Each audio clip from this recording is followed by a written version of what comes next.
যে ছেলেটা চায়ের দোকানের এঁটো কাপ ধুচ্ছে রাস্তার ধারে, তাকে ডাকুন। তার কানে কানে বলুন, সুজলাং সুফলাং মলয়জ শীতলাং। হ্যাঁ, বেশ সুন্দর করে বলুন। যে মেয়েটা চাকরির নাম করে বনগাঁ কিংবা চাকদা থেকে রোজ সকালের ট্রেনে সেজে গুজে শহরে আসছে, শরীর বেচে চাল ডাল নুন কিনতে, তাকে ডাকুন।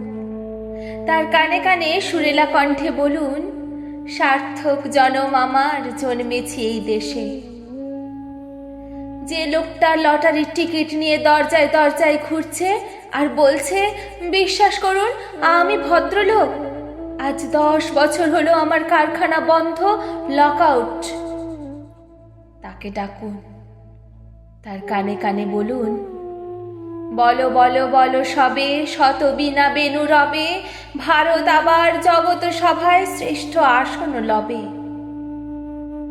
রাতের আকাশ কাঁপিয়ে অঝোর ধারায় বৃষ্টি নামলে যে মা আজ লণ্ঠন হাতে টালির ঘরের দরজায় ঠায় দাঁড়িয়ে থাকেন তার খোকন ফিরে আসবে বলে, যে খোকনকে এমনই এক বর্ষার উন্মত্ত রাতে কালো গাড়ির পুলিশ ডেকে নিয়ে গিয়েছিল, তার পরদিন বরানগরের রাস্তায় ভোরের ঘুম ভাঙা কুকুর প্রথম দেখেছিল যার গুলিবিদ্ধ রক্তাক্ত লাশ, সেই মাকে ডাকুন।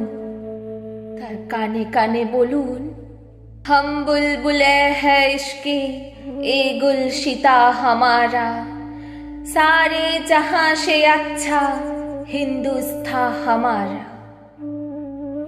সবাইকে সবকিছু বলা শেষ হলে শুনশান শীতের রাতে 5 মাথার মোড়ে ঘোড়ায় চড়ে বসা সেই মহাবিপ্লবীর পায়ের সামনে ধীরে ধীরে এগিয়ে যান। ফাঁকা রাস্তায় রাতের বাতাসে কান পাতুন, শুনতে পাবেন সেই বিপ্লবী পুরুষের বজ্রকণ্ঠ, আমি তোমাদের কাছে রক্ত চেয়েছিলাম তোমাদের স্বাধীনতা এনে দেব বলে, আমি পারিনি, কিন্তু আমি আমার সমস্ত জীবন উৎসর্গ করেছি।